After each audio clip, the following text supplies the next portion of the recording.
Hello, everyone. We'll start in a couple of, probably in 1 minute. I think we have a lot we want to get through, and so just letting the attendees enter the room.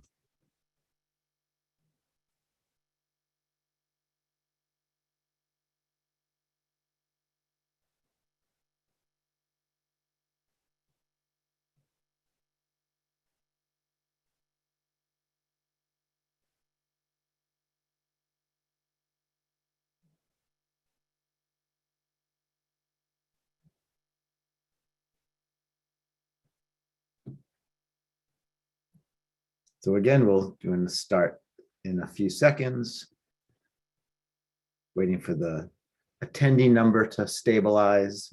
It's continuing to grow, which is always nice.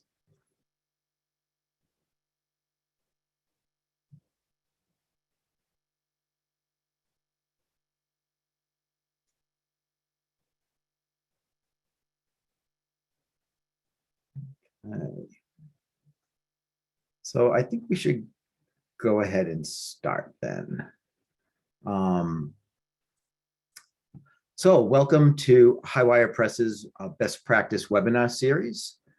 Today's webinar is about optimizing manuscript transfer programs. My name is Tony Alves.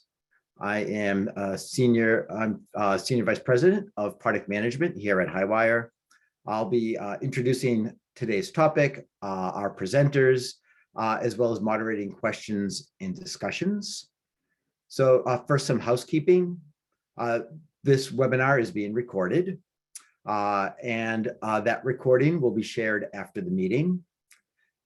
Please put your questions in the question box, and we will answer those questions at the end of the webinar. Our next best practice webinar is on May 26th at 10 a.m. Eastern. It'll tackle compliance with funder and government mandates, and it'll include speakers from ORCID, JISC, and some others from our HighWire community. So on to manuscript transfers. I'm going to let the presenters provide a more detailed background for themselves, but I do want to introduce them to you now. First up will be Sven Molter, a Senior Product Manager at the Public Library of Science. Second will be Mark Richards, Article Transfer Service Manager at the British Medical Journal, followed by Duncan Mcrae, Director of Editorial Strategy and Publishing Policy at Wolters Kluwer. And then batting cleanup is Satam Choudhury, Senior Product Manager of HighWire's Analytics Products.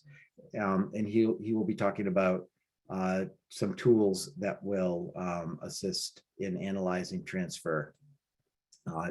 your transfer program. So I was introduced to the topic of manuscript transfer several years ago, back when it was an experimental idea rather than a mainstream activity. I have a long history in workflow software. And, I had originally heard it called Cascading Workflows. This term is still in common use, though many journals and publishers have moved away from it because authors were interpreting it to mean that their manuscript was being cascaded down to lesser journals, since the term cascade denotes a falling action or a downward trend. I've seen many different workflows develop over the years for handling manuscript transfers. A manuscript transfer might be offered to an author of a new submission when that submission is not the right fit for a journal. A manuscript transfer might be offered to an author when the submission is rejected. There is the mega journal that transfers manuscripts to specialty journals. There are specialty journals that transfer to general topic journals. There are journals that transfer to a central repository where staff then work with authors and editors to decide the best home for the paper.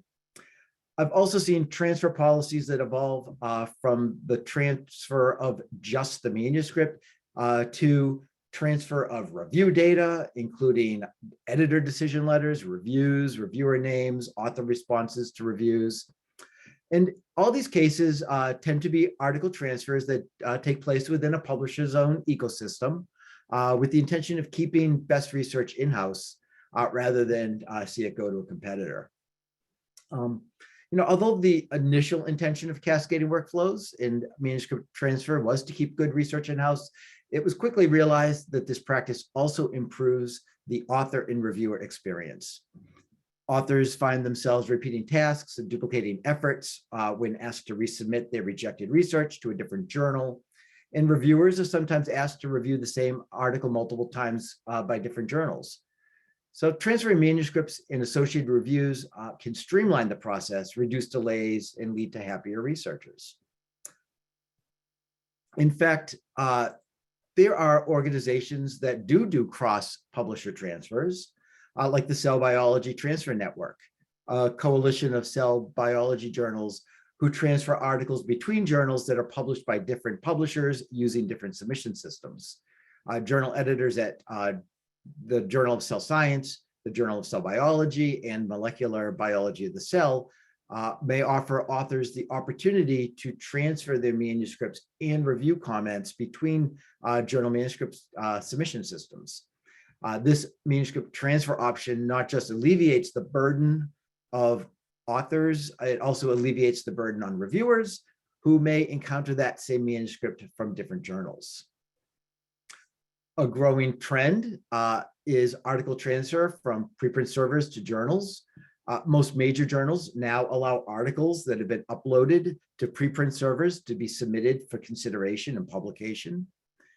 In fact, there are now formalized pathways that encourage transfer of research from preprint servers to traditional journals, and some journals even offer to send submitted articles to preprint servers as an author service.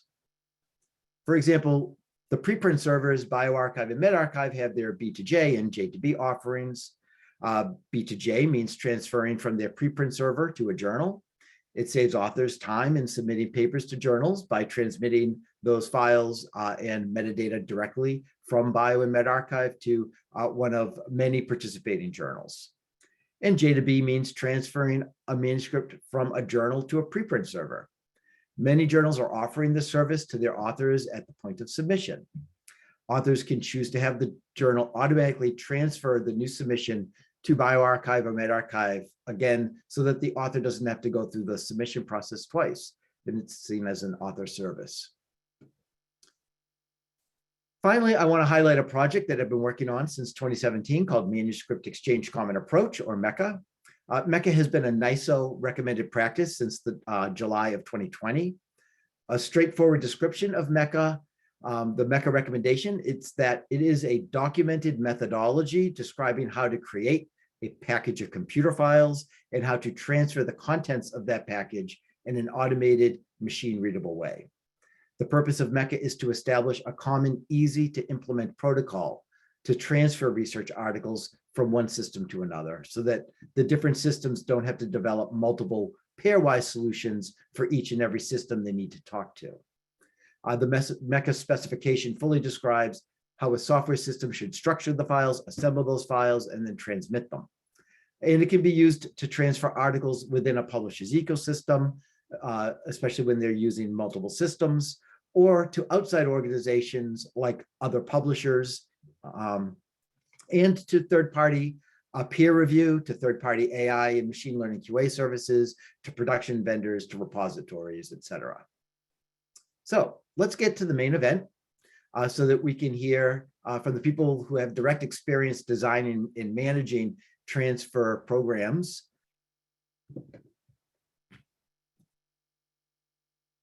And so I'm going to stop my share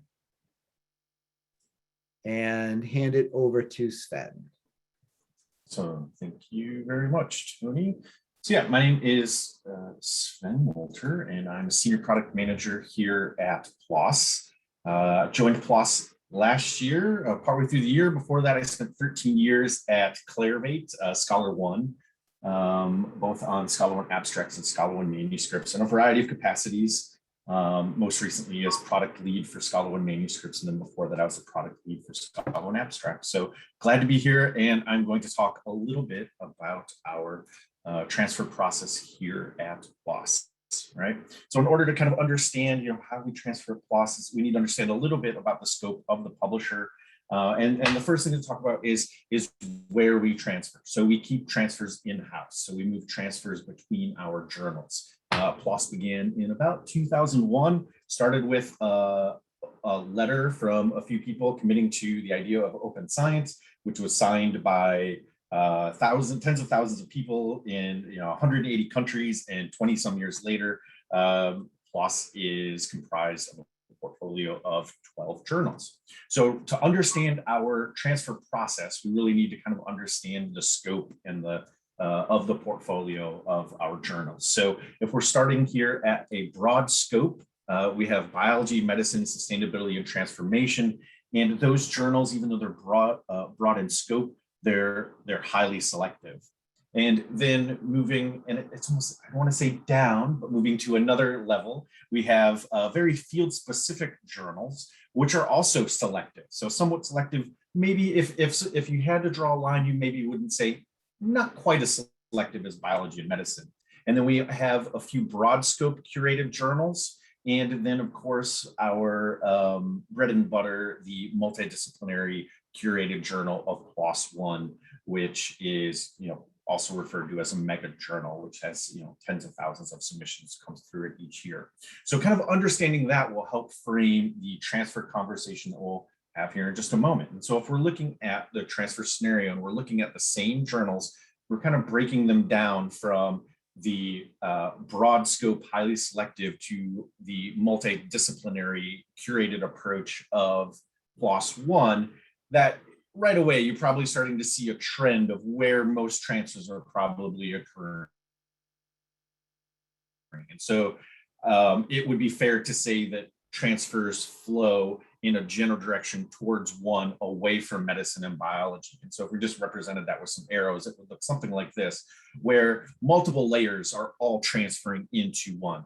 But then also we do have some transferring between the climate, GPH, water, the pathogens columns, and of course also from medicine and biology into these areas, and also over to climate and the water column there. Now, what you don't see on this diagram is an arrow going into medicine and biology. And on rare occasion, a manuscript could get transferred over to medicine and biology. But again, the bar is pretty high for those journals. And so there aren't a lot of transfers that head in that direction. Oftentimes we find that if someone submits to medicine that, or another journal, I'm sorry, and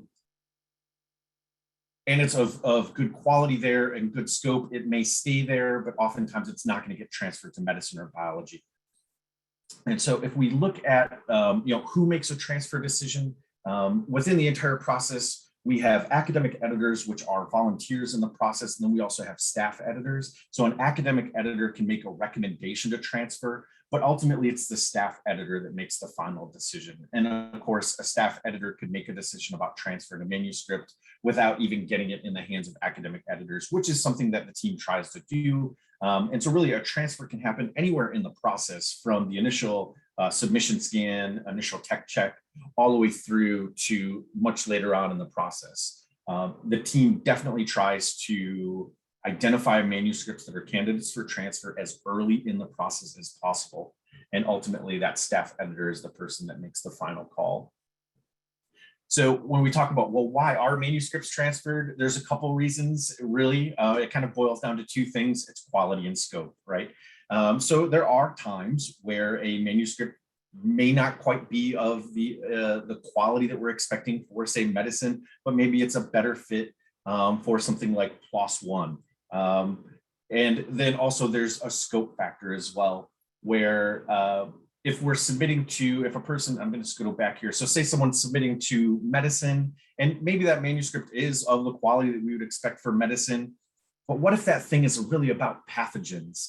We may transfer that manuscript to pathogens because the scope of the manuscript, the scope of the reviewer pool within pathogens, or the editorial pool within pathogens is better suited for that manuscript.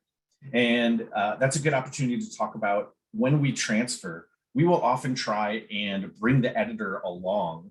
If there's an academic editor who's been a part of the process already, we'll try and bring them along and they will often follow that manuscript to the new journal. And that just provides kind of a consistent experience for the submitter. Especially a lot of the times transfers will include some sort of feedback about items that we could change, items to be updated in the manuscript. And we find that if we bring that academic editor along with the manuscript, it just really helps provide a consistent experience for the submitter.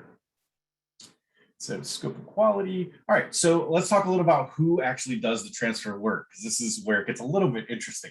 So at the start here, we have a decision made about and it sounds a little harsh, but it's a rejected transfer, right? And so the person's gets a letter that says, it's not the best fit for this journal for, X, Y, and Z. We'd like to transfer it over to this. And it may include some notes about, let's make a few changes here, here, and here, and then get it into this other journal. So of course, the author has an opportunity to accept or decline the transfer. And if the author accepts, then we have some basic information that's transferred over to the destination journal. I like to say automagically. Really what's happening is there's a workflow of APIs in the background that all hinge on the decision points within our submission system, and that will transfer the information over, a limited data set of information over to the destination journal.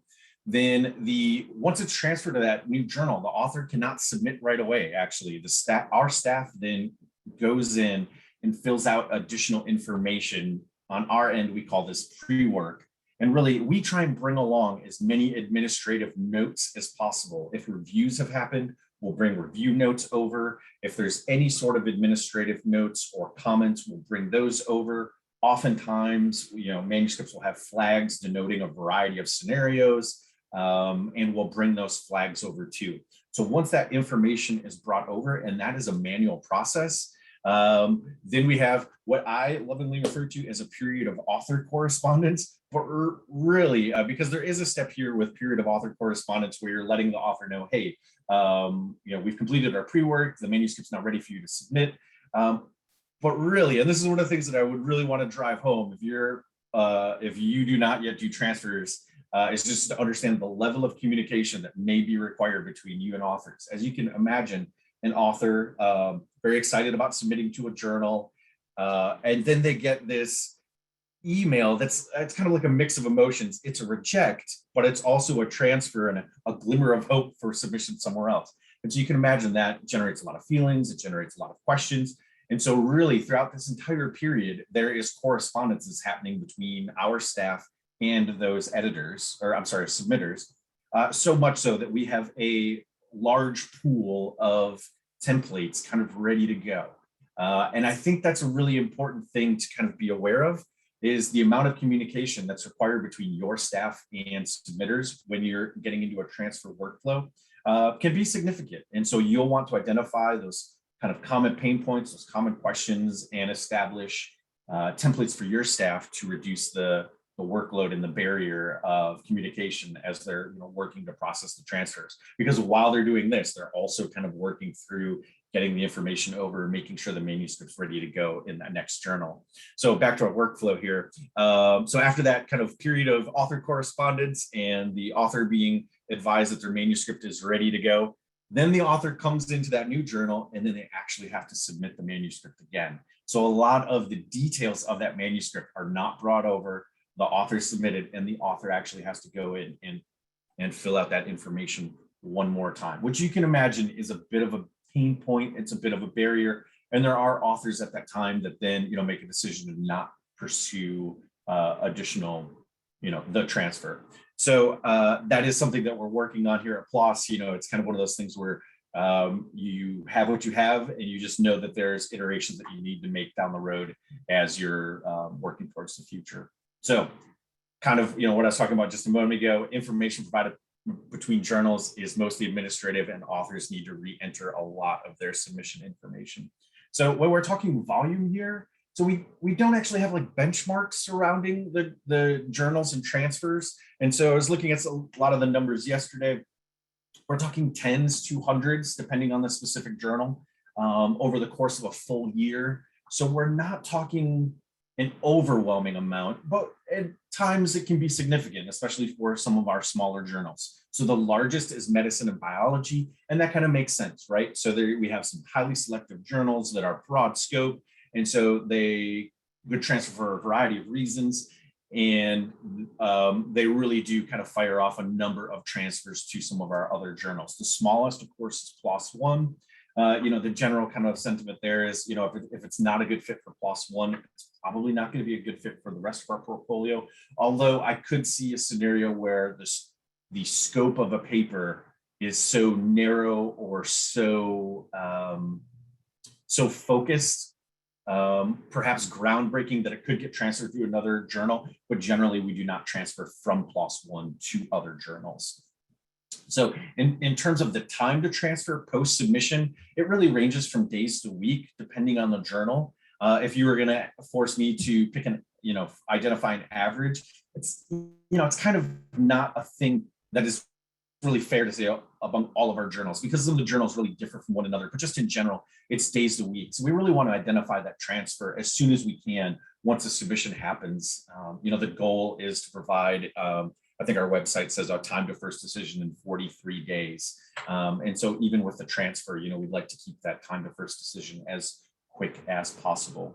So in general, when a manuscript is transferred, the reason we're transferring it is because we do think it's a good fit for one of our journals. As I mentioned earlier, we may provide some feedback about things that need to change about that manuscript. And so for that reason, the vast majority of manuscripts that are transferred are accepted at their destination journal, although that doesn't mean that all of them are, because there are some that, despite, some notes and some changes, suggested changes, maybe it doesn't meet, where we were expecting the edited manuscript to end up. But in general, the majority of those manuscripts are accepted at the destination journal. So challenges, and I've touched on a few here, the alignment of transferring journals, that's, possibly also your submission system. So our journals are all individual kind of, snowflakes. They all have their special kind of characteristics, which really serves the purpose of that specific journal. But then it does make it a little bit challenging to transfer when you're trying to line up submission forms one-to-one. It doesn't quite happen.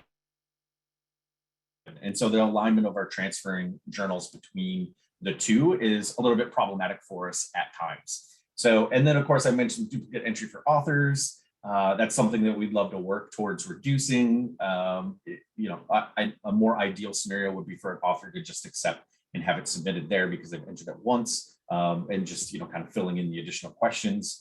We're not quite there yet. So, and then of course, there really is a need for clear instructions and a variety of templates. And that's really going to assist your team's time, and will keep them from spending all of their time creating, emails and communications. And I think, once you get into the process and you do a thorough review, you'll be able to identify where a lot of those pain points are. And with instructions, you might be able to head off a number of the questions that you typically get. So that's one side of the house. And I have just a couple of minutes here to talk about this entire other side of the house. So we do transfers within, but we also do preprints. And that's a big part of PLOS. It's a big part of open science. It's a commitment of PLOS to open science. And so we have several different options for preprint submissions through PLOS. So we have direct transfer with bioRxiv and medRxiv, who've been absolutely wonderful to work with. And that's where an author submits their preprint over to bioRxiv or medRxiv, and then through that submission can post it to PLOS as a part of a direct transfer. We also do a facilitated submission, where if you're submitting through PLOS, partway through the process, we'll ask you a few questions. And if you'd like to, you can submit your submission while you're sending it to PLOS and identify it for inclusion of bioRxiv and medRxiv. And just a part of your PLOS submission, it then gets sent over to bioRxiv or medRxiv. And the other kind of preprint option that we have at PLOS is where if you've posted to any reputable preprint that provides a DOI, you can then include that DOI as a part of your submission. And so you can see we have bioRxiv, medRxiv throughout the portfolio. bioRxiv was added in 2016, medRxiv, a direct transfer, facilitated posting. We just went live with that this year. It's incredibly exciting. So just some numbers here about our preprint processes. Our J2B, that's journal to bioRxiv integration, steadily increasing over the years. 17% of authors across all of PLOS journals opted into J2B in the first year of operation. 16% of papers submitted to PLOS 1. The corresponding author opted in 2018. That grew to 20% in 2020 and 26% in April 2021. So definitely a growth in preprint adoption, which for us at PLOS is just part of our commitment to open science. So it's pretty exciting to see the numbers continue to grow.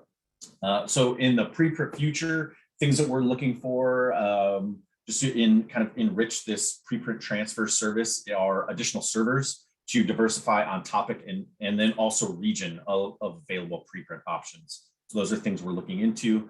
And then something in the future is possibly using preprint feedback to inform our review process. And so there's some consideration for transferring comments and reviews from preprint servers back over to inform our actual review process. And so I just kind of want to run through that just a little bit. I won't spend a lot of time on this, but generally what we do is, because preprint servers, there's a number of questions that are important for the preprint server. And so if that's not applicable for an author, what we like to do is give them a few off-ramps as a part of the process. So we'll ask them in the submission form, do you have a preprint already? And if they say yes, we'll ask them for the DOI, and then that's it. They're on to the rest of the submission form. If they say no, then we'll say, well, would you like to? And if they say no, then that's it. You're on to the rest of the submission form. You're on your way. If they say yes, then that's where we get to the medRxiv or bioRxiv, some specific questions, and in the future, other preprint servers. So, and then, so what does that actually look like in the system? So, here is the first, would you like to, have you already posted a preprint? And so if the person says yes, then there's the DOI. And if they say no, then that's where we hit them with the, well, would you like to? And then that's where we hit them with more information. And so here we're really trying to kind of walk a fine balance between giving them enough information to make a decision if they're unfamiliar with what preprints are. And then also the other side of that is a wall of text that no one reads. And so this is kind of, we keep an eye on this, and we've been tweaking instructions as we go based on author feedback and questions. And so if someone says yes here, then that's when they get the full scope of the questions. And so you can see these are all the questions that if you're not interested in a preprint server, we don't want you to even see these questions. But if you are, then you're going to also have to answer these questions. So challenges with integrating with a preprint server and transferring in that realm is like, so your submission platform may have some limitations. As someone who has worked at a vendor of a submission platform, I absolutely not a dig on any submission platform, completely understand they can't be all things to all people. But in here, we have a scenario where over at medRxiv, they're looking for individual data points regarding a data availability link. So it's rendered in the data like this, or 1, 2, and 3 with individual tagging. And so in a UI, that's probably best represented by something like this, where you enter a link and then you hit another item and it opens up a form underneath. And so that automatically separates those 1, 2, and 3. And in our system here, we have an open text form, and that's just the only thing we have an option. So it forces us to ask authors to separate multiple URLs by comma, write NA if the submission is not associated. And obviously, that's not the best approach, but it's what we have to work with now. So a few tips for you. I'm a couple minutes over time, so I'm going to go through this quickly, but a few tips for you if you're integrating, starting transferring internally or through preprint servers. Leverage a professional project manager. There are a lot of moving parts between you and another organization. You will want to have a solid timeline that includes review opportunities. Bring your engineering teams into the room as early as possible. Make API materials available for your engineering team for review early in advance of calls. And then the other thing is, do authors even know what a preprint is? And that's part of why we have the wall of text that is hopefully not a wall of text. Is, in our, we have an entire team that studies open science, and in our experience, authors are still kind of understanding what a preprint server is. And so make sure that your marketing team, you're working with your marketing and comms teams to really tell the story of a preprint server. So that is a whirlwind tour of transfers inside PLOS. In both our transfers over to medRxiv and bioRxiv. Appreciate your time. Look forward to questions later on. And now I will toss it over to Mark. Brilliant. Thanks, Sven. I'll just share my screen. Just a reminder to put questions in the question box.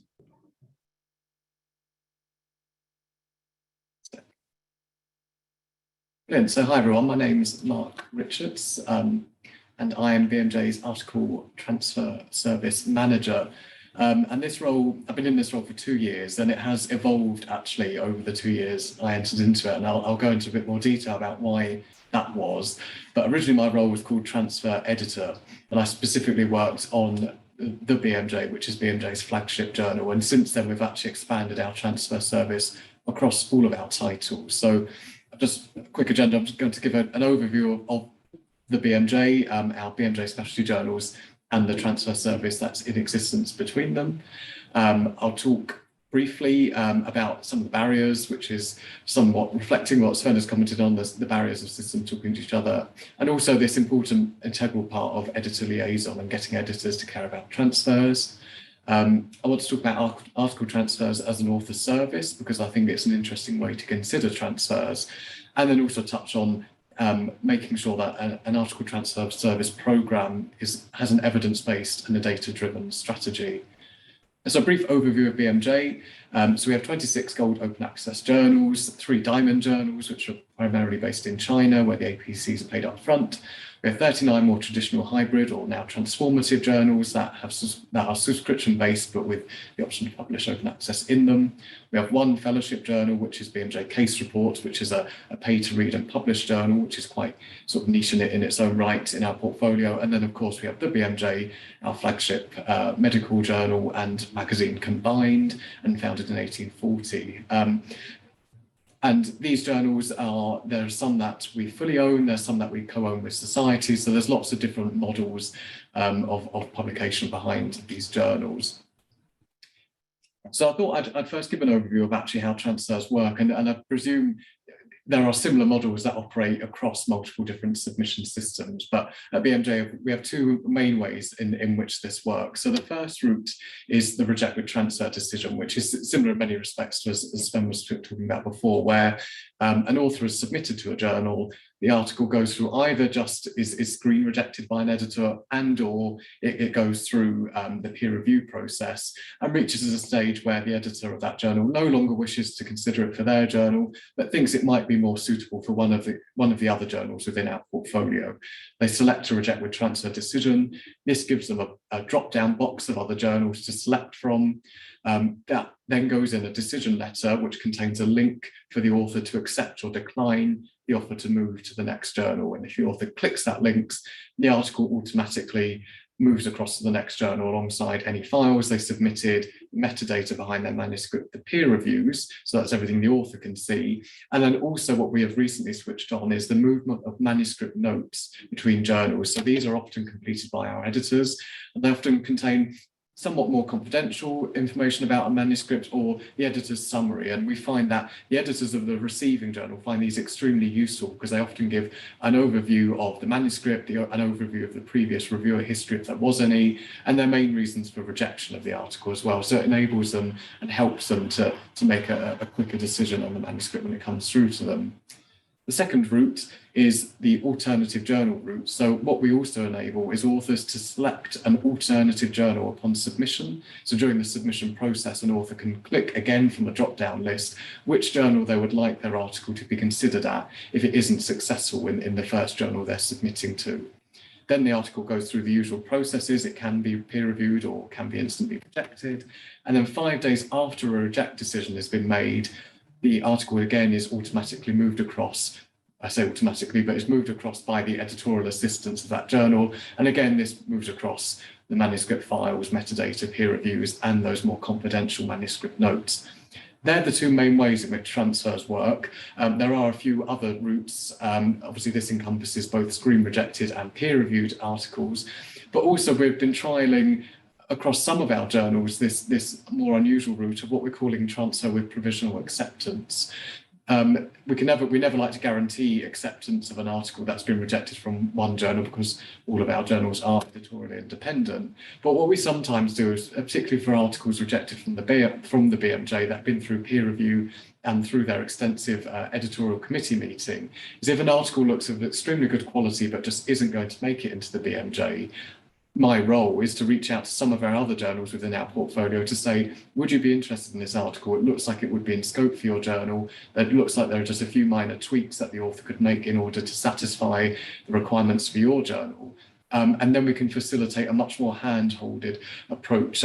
So that is a small subset of our transfers. That isn't our whole service, but that's a kind of bespoke offering we offer for authors that have gone through all the stages of peer review and editorial committee at the BMJ, because often this takes a few months, and we want to help them move quickly into another journal if possible. So I spoke at the beginning about the evolution of the transfer service. So originally my role was just to focus on getting the good quality rejections from the BMJ, particularly those that have been peer reviewed and those that go through to the editorial committee meeting, into our top tier BMJ journals, likes of Gut and Heart and others. So that was and still is one of our strategy strands, but also we've now taken on a much more therapy area focus and development of our cascade. So we have, and this is not all of our journals, but enough that would fit on the slide, but we have journals that fit into unique therapy areas, our cardiac journals, our gastro journals, etc. And we often have a more selective, traditionally hybrid journal that receives a lot of submissions. And then a lot of these journals now have open access companion journals, which we used to call their sister journals. And there are cascades between those journals. So we've been trying to build up where possible the kind of flow of articles between those to help build up these often newer open access journals. And again, a lot of the hybrid journals are quite selective.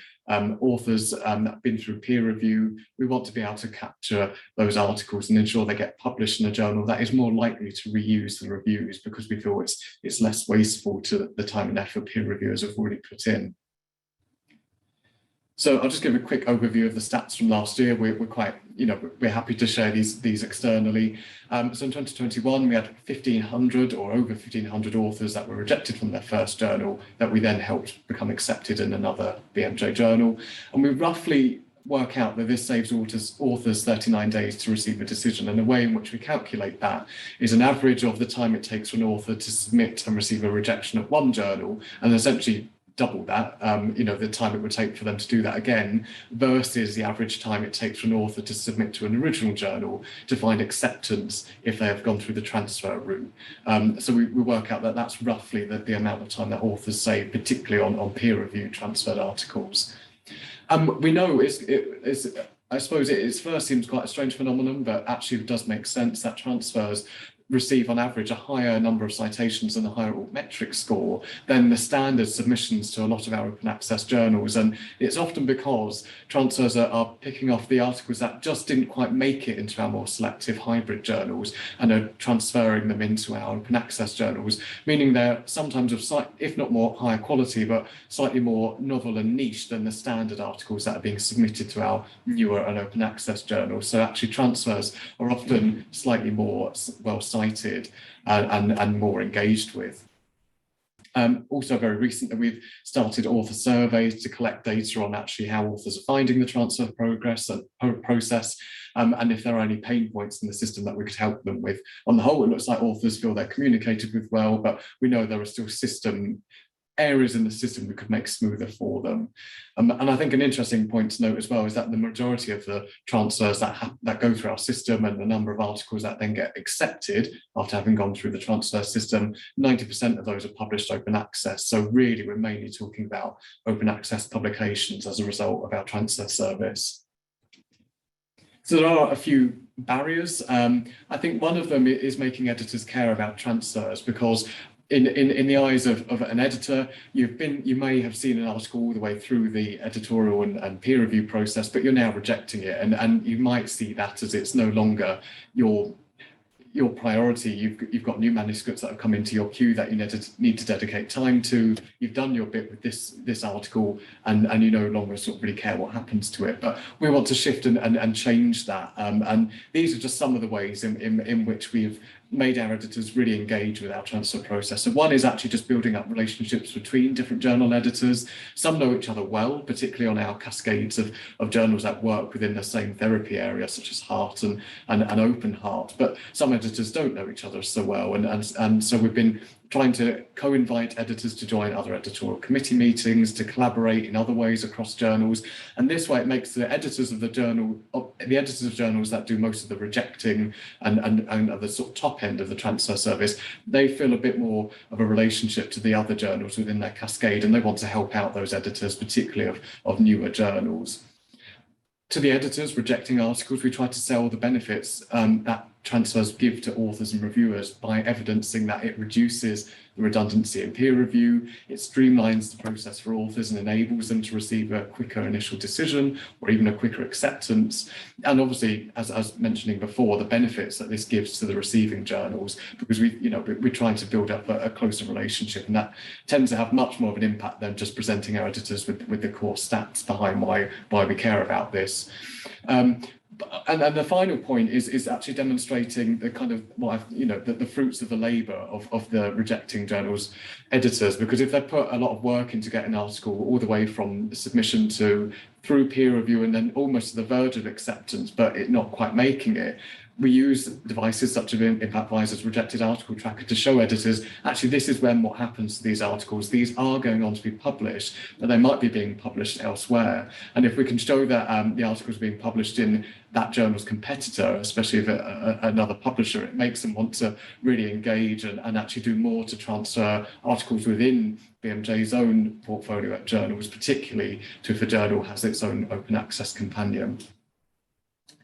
The other barrier is systems talking to each other, and a lot of that, some of that is within BMJ's as a publisher's control, and other is more to do with submission to sites and limitations. But where possible, we want to align the formatting requirements between journals so that authors aren't being required to make any changes to their manuscript once it transfers from journal A to journal B, that we're not asking for things like, to shorten or word count to format an abstract in a slightly different way. We know journals and editors like to have their own set of requirements, but we like to say for transfers that is not important. We just want editors upon that initial read to just be looking at the science and just be looking at whether an article is within scope for their journal or not.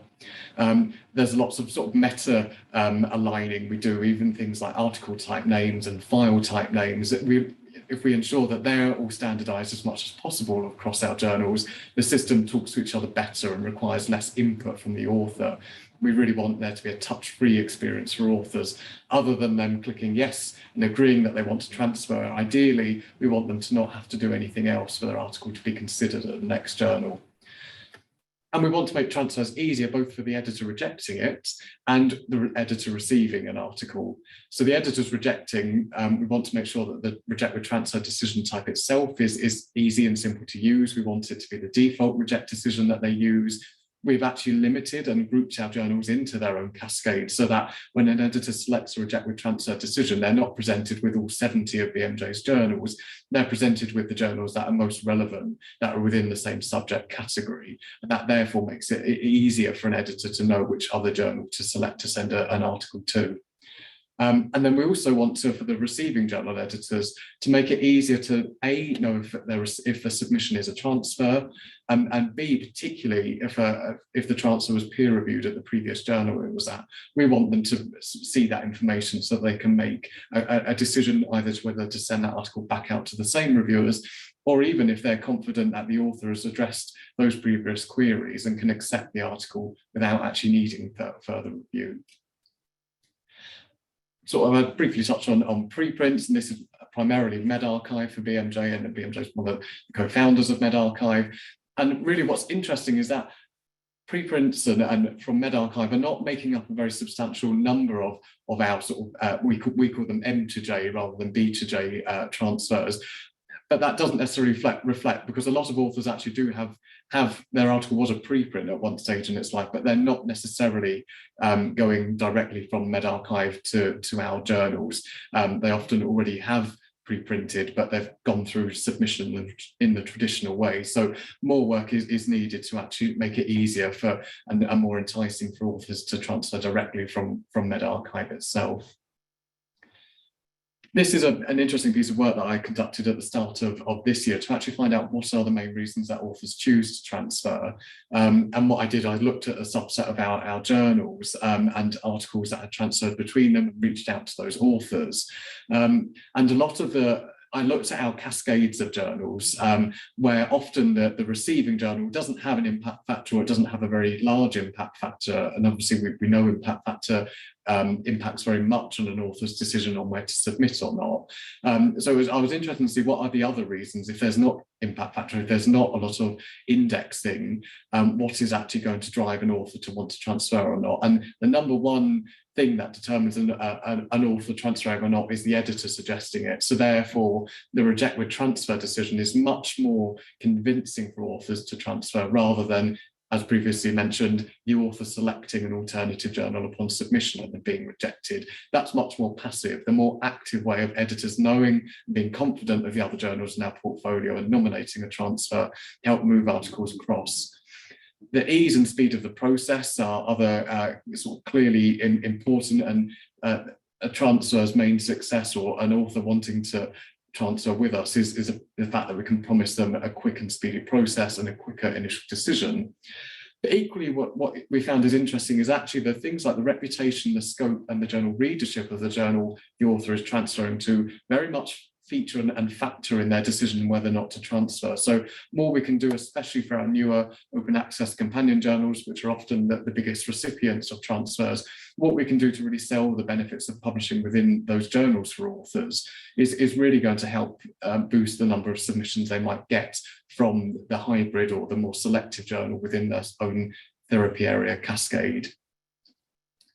I've got some case studies. I won't go through the sort of details of all of these for the sake of time, but we have sort of 3 different models of journals that each have worked out their own way of working together. So again, this is this whole therapy area cascade approach. So we've got our sports medicine titles that work very closely together. One of the main reasons they work closely together is that the editor-in-chief used to be the same for both journals. That is no longer the case, but both journals still work very closely together. Their editorial boards are aligned.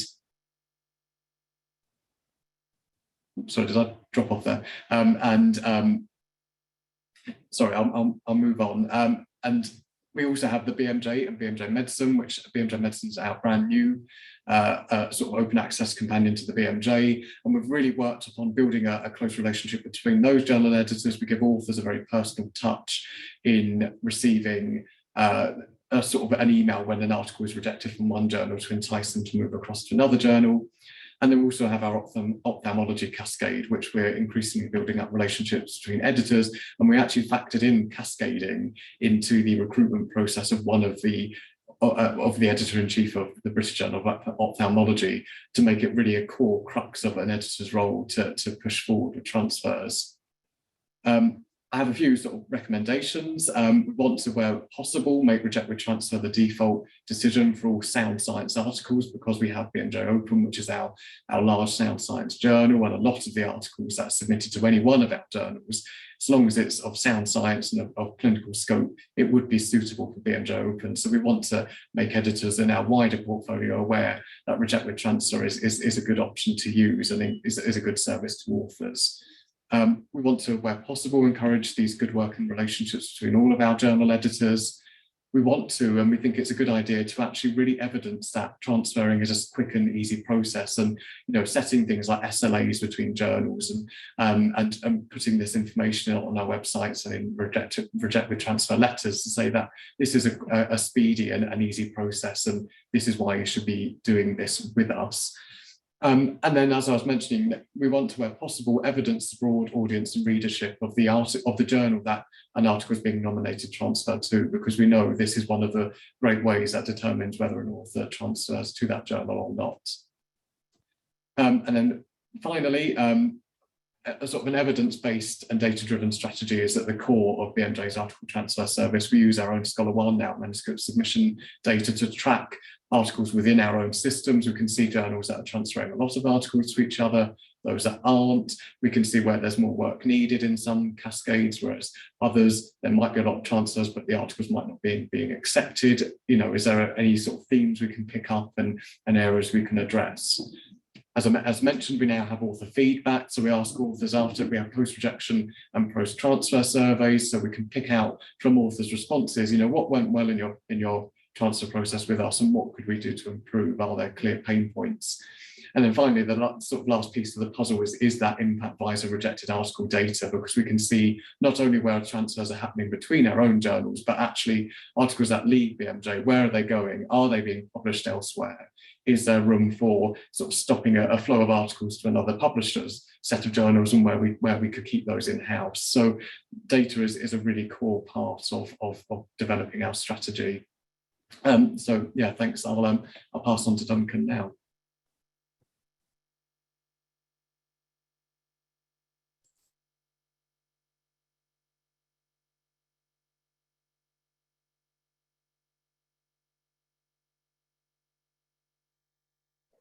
Thanks very much, Mark. I appreciate it.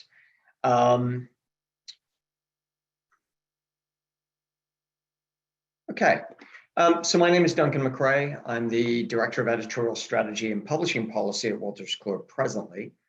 But actually, when I first started at Wolters Kluwer, I was hired specifically to launch a multidisciplinary open access journal that was going to crush PLOS One and all of our competition. And part of that was going to be transfers. As a matter of fact, the initial sort of models and speculations for this journal was that it was going to be entirely made up of transfers from other Wolters Kluwer journals. That turned out to not really be the case, but that's what introduced Wolters Kluwer to the idea that we would be able to transfer articles from one journal to another, and really populate another journal. This was going to be an open access journal, so a completely different business model as well. Those initial hurdles, and as I say, this was all set up around a single journal at that time. So the initial hurdles were Wolters Kluwer has both proprietary and society-owned journals. So initially, and there's a total of hundreds.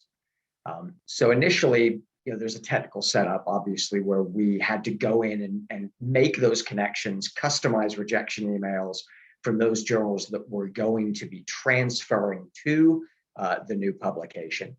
And that, of course, takes time. Each individual action isn't a problem, but you're talking about hundreds, doing this for hundreds of journals. The next part of this was deciding which ones we're going to be transferring.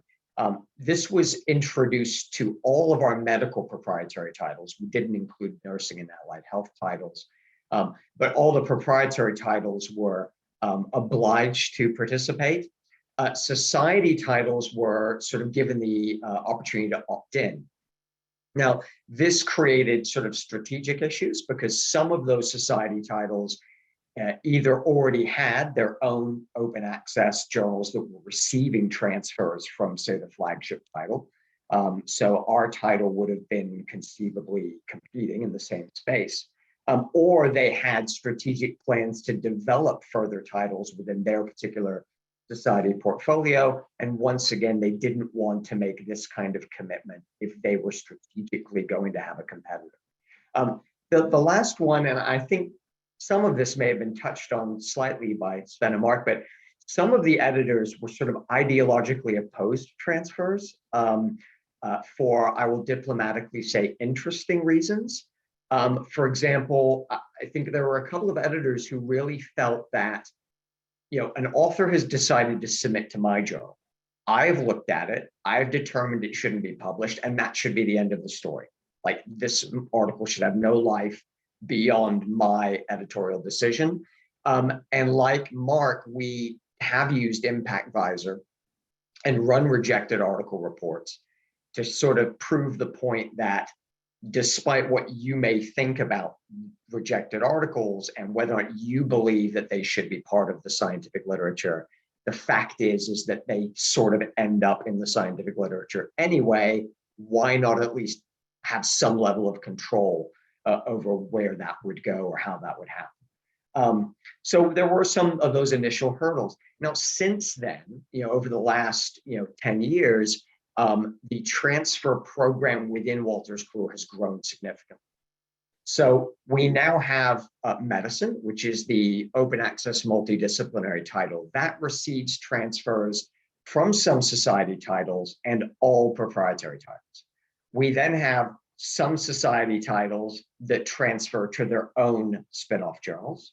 We then have medicine, which itself transfers some articles to some proprietary titles. Specifically in those cases, it is most likely going to be a newly launched proprietary open access journal, highly specialized. They are not going to be getting a lot of submissions right off the bat with no indexing, no impact factor. And so this is a way for us to seed content to those journals. And lastly, medicine now has its own spin-offs.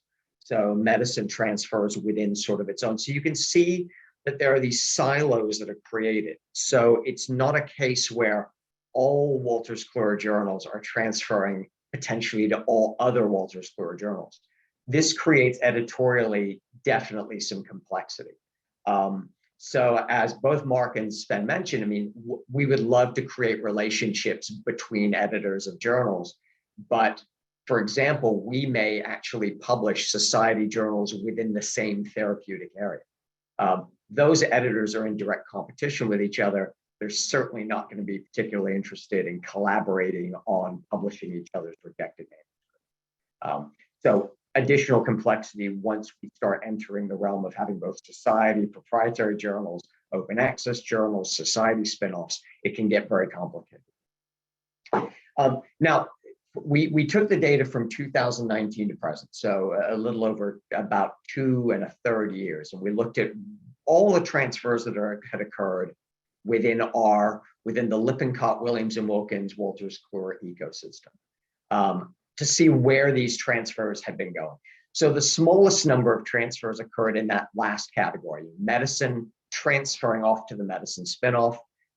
That sort of makes sense. The medicine spinoff is primarily a case report journal. It currently is unindexed. It's only been in existence for about a year. No impact factor. It's not particularly surprising that that would have a relatively small number. The second group are transfers between our proprietary titles, 2,170. Transfers from society journals to their own society spinoffs totals a little over 3,000.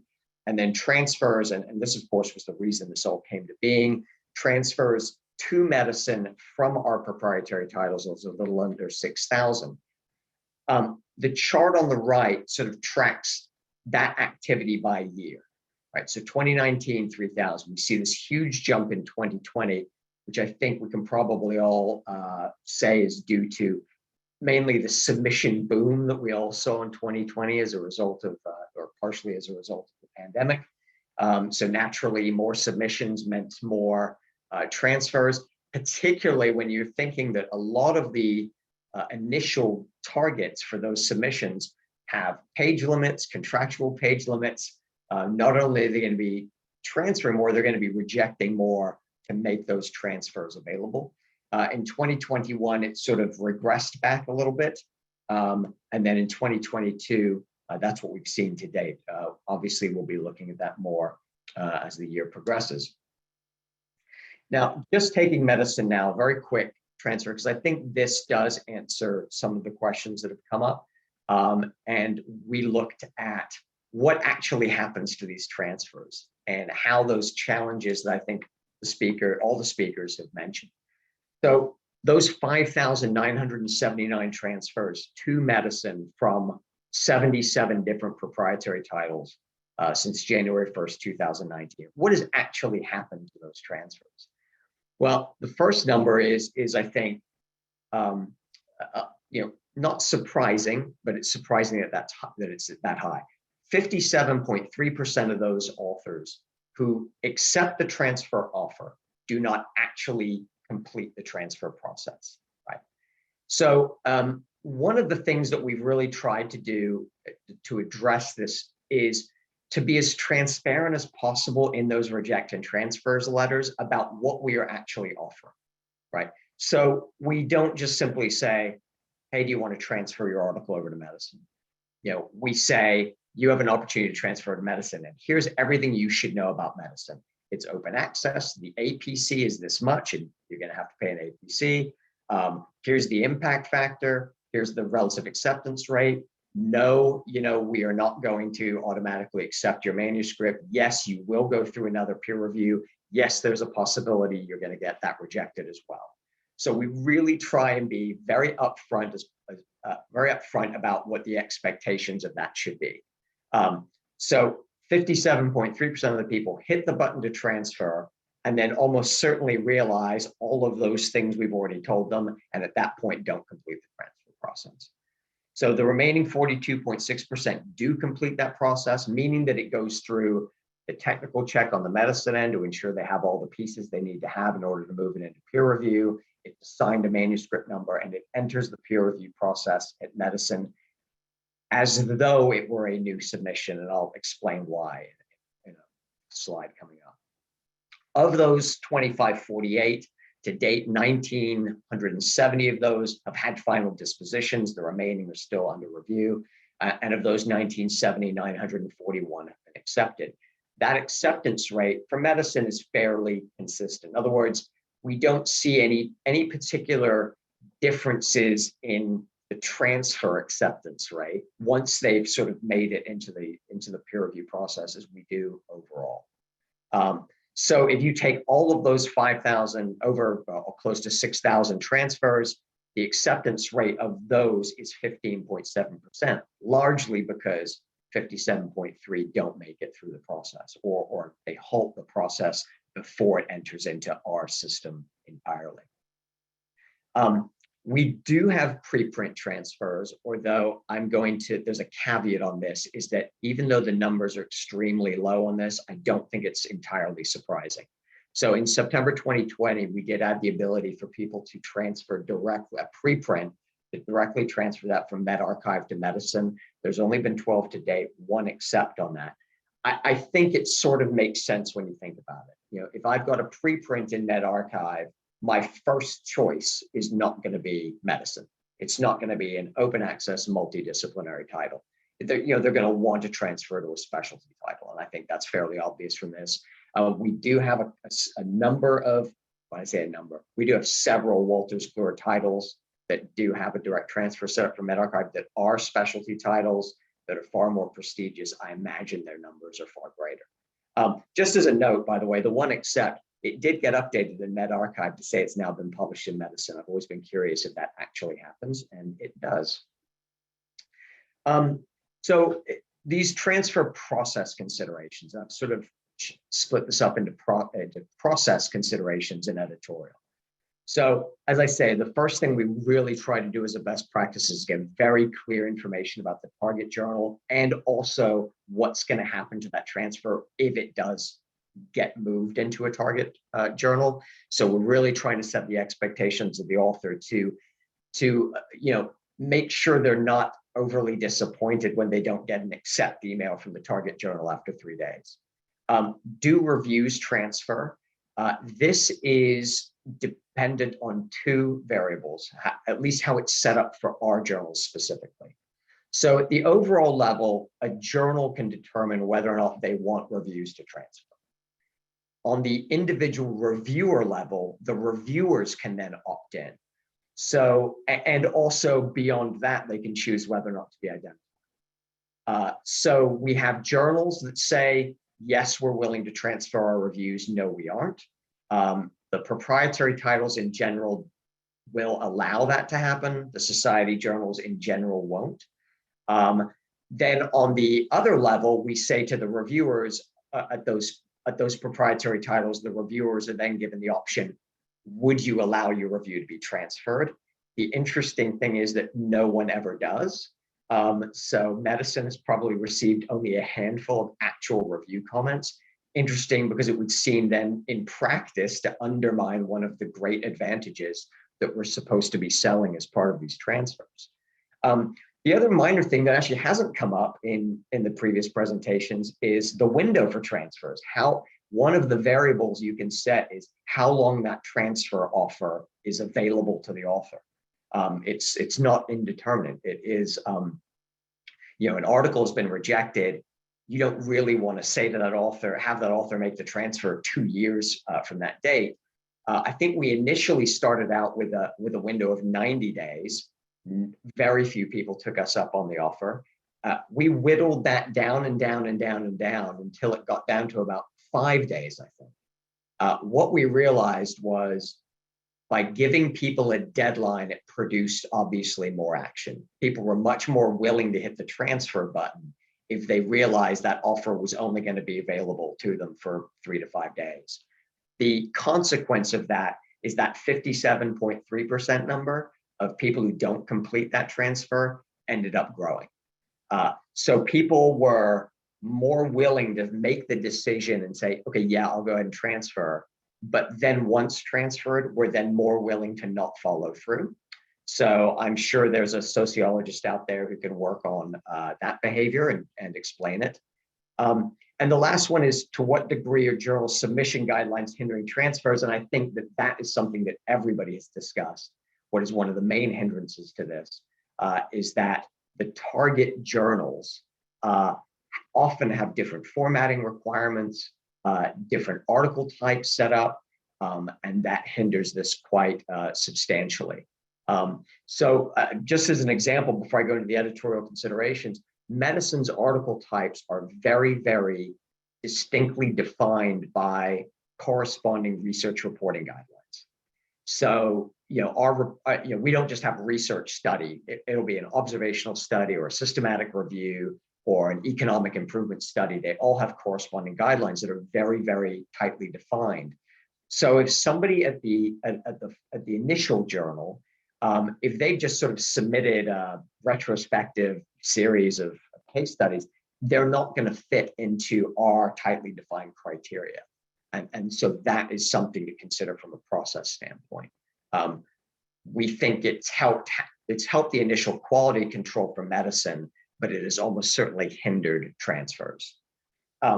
So editorial considerations, and I think Mark touched on this, are there situations where you do and do not perform additional review based on the transfer reviews? As I say, are we limiting by article type? We do have spin-off journals that only do certain article types. And to what degree are we guiding those transfers based on the journal? So if you're transferring from a very broad journal, how do you do that matching to determine which maybe subspecialty journal you will offer a transfer to? Something that we're working on here to try and determine whether or not this should be a human effort, maybe an AI-based automated effort, but those are certainly things that we are trying to consider to make this process, I think, more universally adopted by all the journals within the WK portfolio, not simply the proprietary ones that are participating to date. And that's the end of my presentation. Thank you so much. No problem. I'll hand it over to Satam. Duncan. Let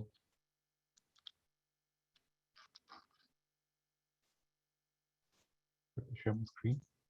So I'll be talking about a small tool that we have been working on. And basically the idea is to help editors of different STM publishers to understand the underlying transfer patterns within their published journals, right? So this is a particular workbook, a dashboard that I'm going to talk about, which is common journal transfer pattern.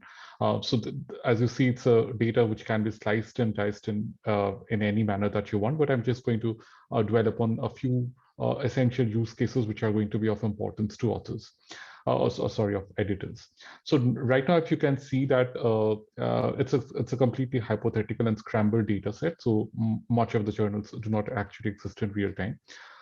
So the size of the box, if you can see, every box is corresponding to a transfer pattern. So when I'm talking about a transfer pattern, it's transferring from journal link 1 or journal 1 to journal 2, and then subsequently to journal 3 and journal 4 and so on, right? So that's a data set that you can see here, that every box has a list of journals, even the small ones here, which has 3 journals. So it's a trailing pattern. It started with Journal of Biological Applications, moved through Medicine Review, and then finally ended up with Natural Phenomena, which is, so every box is corresponding to a certain journal transfer pattern. Now coming to the dimension of the box, so you can see that there are certain large boxes. So the size of the box actually shows how many manuscripts are following this particular transfer pattern. So typically for a large box like this one from Journal of Biological Applications to say Natural Phenomena. So if you see the metrics, about 2,135 manuscripts are following this particular journal transfer pattern. And on an average, a manuscript is pending 134 days within this pattern. So essentially it means that starting from when it's getting, so the flow period is actually telling you how much of an average manuscript spends time within this particular transfer pattern. So that can be a useful metric to understand whether certain common transfer pattern. So if I would say that this is a very common transfer pattern because over 2,000 manuscripts are following. So you might want to be interested to know that what is a typical period which a manuscript takes in order while moving from Journal of Biological Applications to, let's say, Natural Phenomena. And then there are other different other filters also. So let us say there's something called as transfer pattern typing, and I think this was the point which Sven was talking about, that one of the challenges is identifying what kind of duplicate entries are authors making. So so we have something called as which essentially are transfers, not exactly transfer, but actually resubmissions within the same journal. So if you see here, you'll be noting, so this is a transfer pattern where you have 3 submissions within the same journal. So exactly what it means that about 64 manuscripts, they were resubmitted to Journal of Biological Applications 3 times. And when they were submitted 3 times, on an average, it took them about 194 days. So that might be something to also ponder about, that if it's a resubmission within the same journal, why is it taking maybe 194 days? Does it make sense to actually curtail or look into the flow period?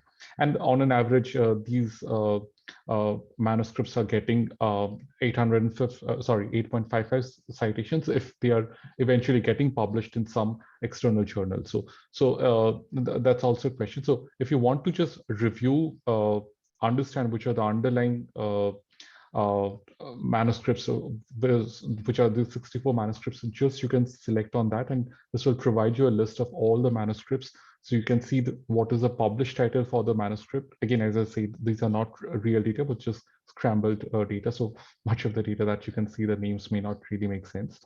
But so you can see the published title where actually it ended up getting published, and then the publisher name, what is the manuscript ID, something that you might be internal to your publication, the manuscript title, and eventually when was it actually rejected, right? So in the first journal, it was rejected, let's say on 5th October 2016, and so on and so forth. So essentially, you can get a very clear picture of the underlying transfer pattern. And also, in addition to that, we also provide you, so if you are telling us that what are the reject reasons. So right now we have I'm only showing here 2 reject reasons, not reviewed or reviewed. Just I think 2 of our speakers spoke about rejected transfers also. So depending on the kind of reject reason, you can also filter out this data, that if you want to see for reject with transfers, you might also like to select that and understand what are the common transfer patterns pertaining to that, right? So right now I selected the reject reason where a review had actually happened. So post-review stage, the rejections might have happened. So then you would like to see which are the common transfer patterns. And so when I've talked about the reject reason here, right now the measure or the size of this box is actually proportional to the number of manuscripts which are following this particular route. But I could also filter this data based on the number of, let's say, average citations, right? So now the graph would change completely. So what I'm seeing right now is that the size of the largest box right now is actually corresponding to the average number of citations. So which is why, I mean, in terms of average, so the box sizes are more or less similar, but if you can see something which stands out, for example, this one, so you can see that it has an average of 32.25 average citations, right? And 4 manuscripts are following this particular pattern. So in a sense, it's actually telling you about your underlying transfer patterns. If you want to understand, analyze for only those cases where your manuscripts have eventually got published somewhere, so you can just select out the null here, and now all the manuscript transfer patterns that you see here, these are made up of those manuscripts that have eventually been published in some external journal, right? So previously I was showing a mix of both manuscripts which end up getting published in some journal, or manuscripts which are ultimately rejected and do not end up anywhere. So right now you can also see it for manuscripts which are definitely getting published for sure. And then some other question also that you might like to have, for example, if it's beginning with a certain journal. So there are different journal links that you see here, right? So if it's starting with a journal, let's say, Journal of Biological Applications. So if that is a journal in which the manuscript was submitted first, what again are the most common transfer patterns, right? So now in this case, as you can see that the starting journal, the journal link 1, or the journal in which the first submission was made, that is Journal of Biological Applications. And the second journal in this link is Natural Phenomena, and this pattern has a number of 2,135 manuscripts followed by these other journals. Another thing very interesting to see here is the color pattern. So if you see that there are different range of boxes, so the boxes are actually classified by the first journal. So Natural Phenomena being the first journal in which the transfer was made, all the transfer patterns where Natural Phenomena was the first journal are actually grouped in this pink kind of boxes. Whereas in the green kind of boxes, you have Journals of Biological Applications, which is a starting journal, right?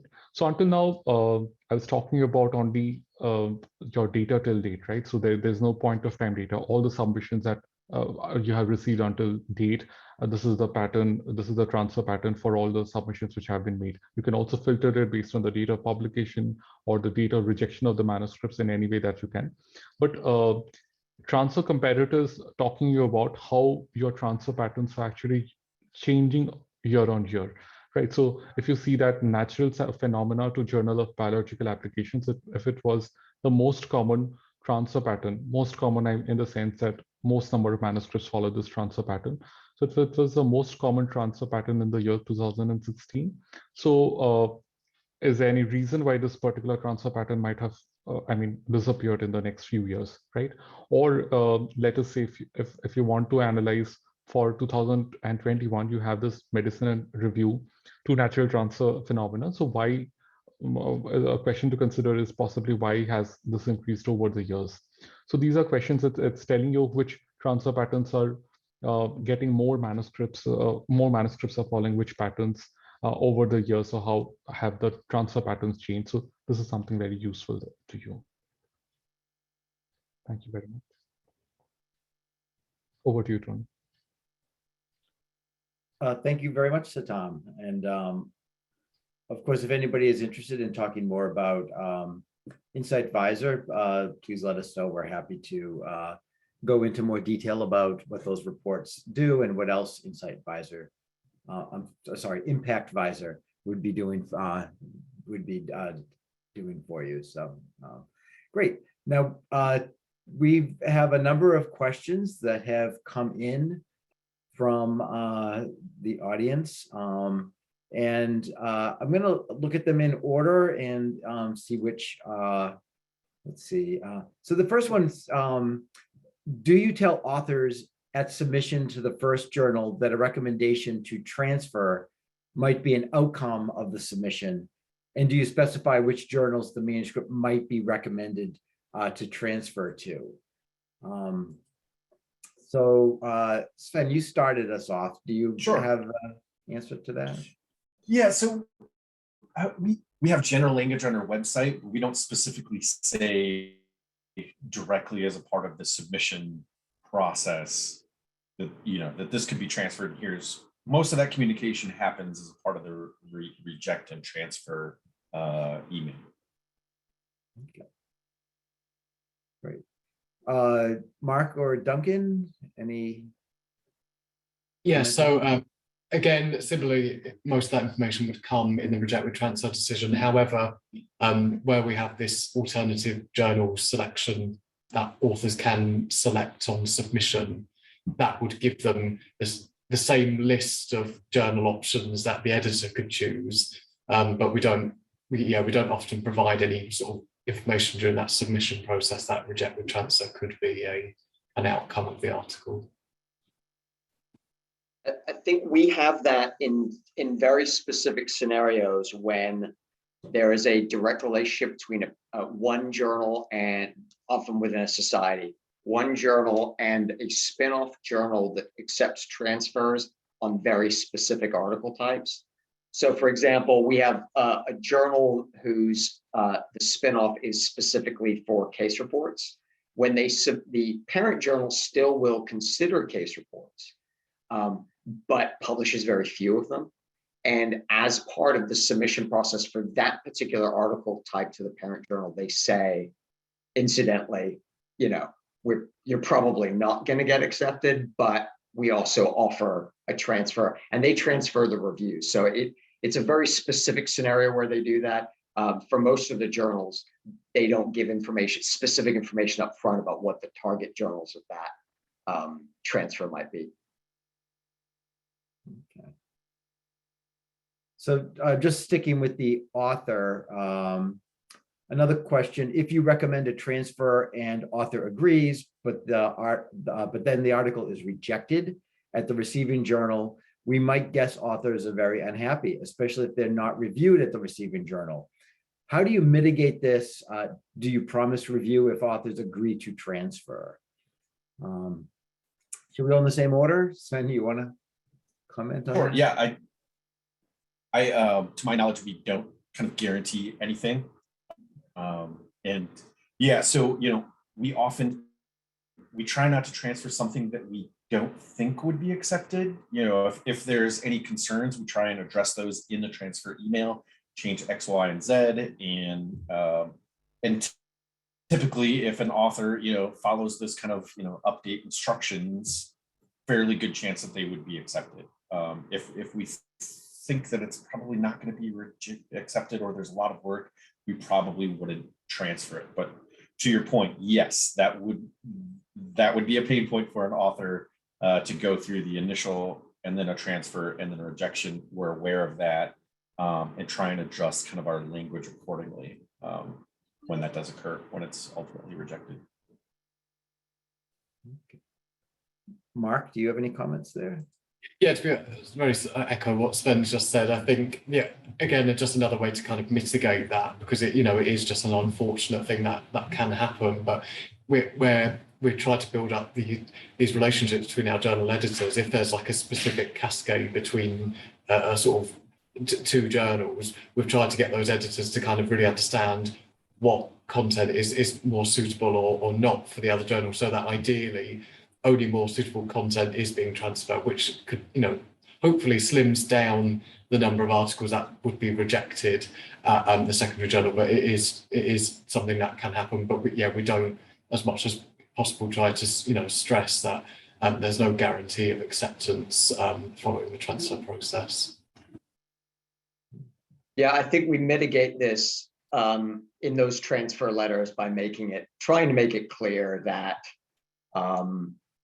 this isn't a guarantee of acceptance. The article will be re-reviewed. So I think most of the times when it's not reviewed at all, it's an issue of scope. I'll also add that I think making no guarantees is the mantra upon which I have built my career. So I think that's just good best practices anyway. Under promise and over deliver. Great. So one of your comments seemed, I want to go to this one. When transferring from hybrid journals to a fully open access journal, do you receive author pushback or feedback that they are not happy with recommendation to submit to open access journals where they may need to pay an article processing charge? Anybody have that experience and want to comment on that? doesn't seem to make sense for Sven to comment on that. Yeah, that's perhaps a sort of handful of author queries, but again, it's almost similar to the previous question. We try to address as much as that upfront in that reject with transfer letter, to say that this is an open access journal. You would be expected to pay a fee if this was accepted for publication. If you wanted to apply for a waiver or something, go here. But we try to address that up front to try to limit that. But some authors are unhappy with that suggestion, but often that suggested journal is the only place that their article would be suitable. Mainly think of BMJ Open here, so that's kind of it. We don't have anywhere else for them to suggest. So, but yeah, just try to limit any frustration by being as upfront with the information in that reject letter.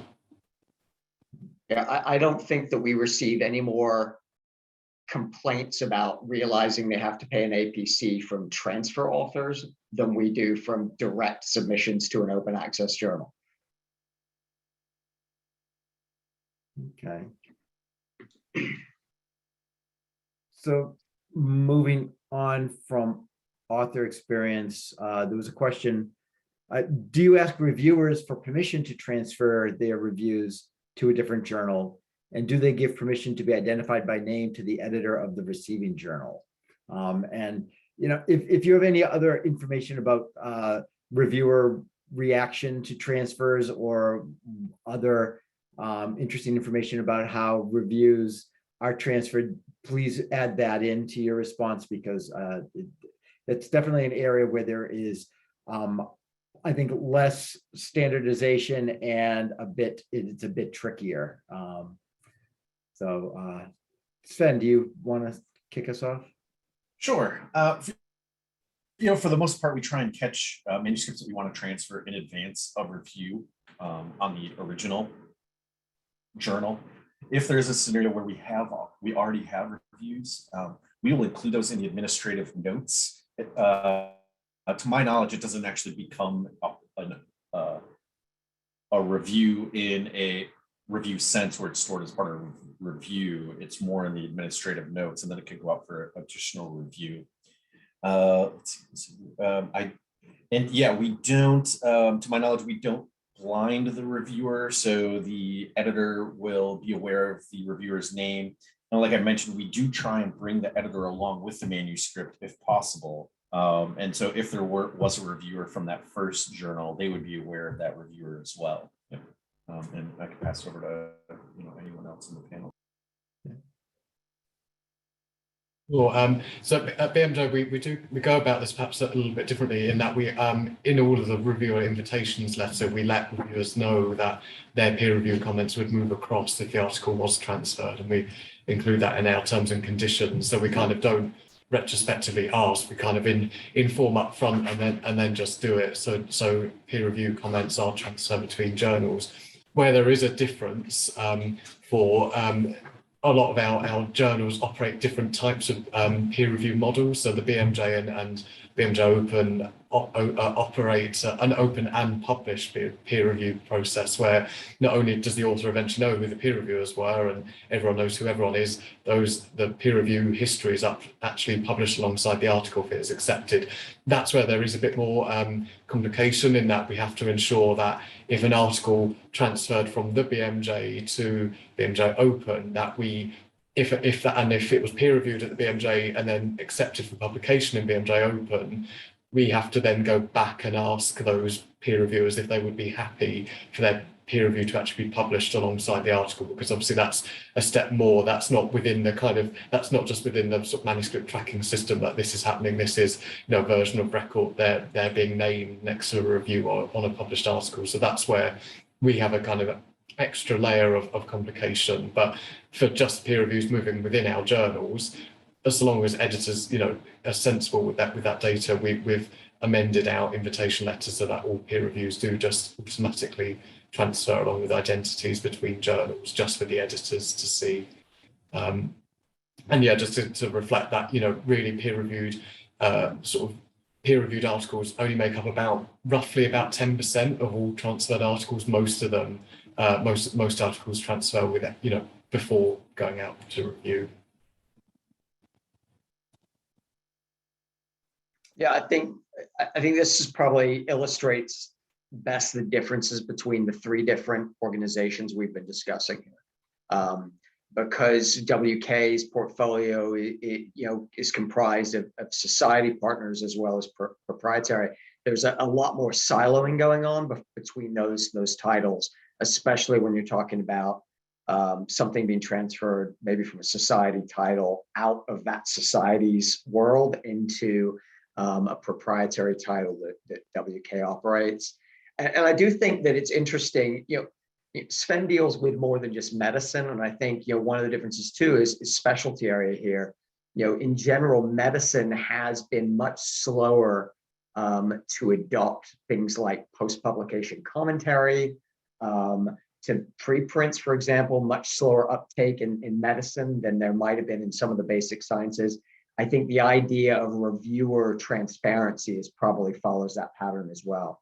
So within medical publishing, we've seen a much, much smaller uptake in reviewers being willing to identify themselves. Yeah. Great. Well, we are out of time, and I had one more question that I thought was a really good one, and I'm sad that we didn't get to it. It's about editor bias against transferred manuscripts, and especially if they've been peer reviewed before. So I will have to end it without an answer to that question. And if anybody wants to hear more about that, I encourage you to contact any of our presenters, our panelists, and of course, if you're interested in learning more about Impact Visor, visit our website, highwirepress.com, and you can see our product sheet there, and we're happy to answer questions on that. And thank you to the audience. Thank you, Allison, for all of the behind the scenes work. And thank you, panelists. Thank you so much. And goodbye, and have a great rest of your weekend. Thanks very much, Tony. Thank you very much. Good.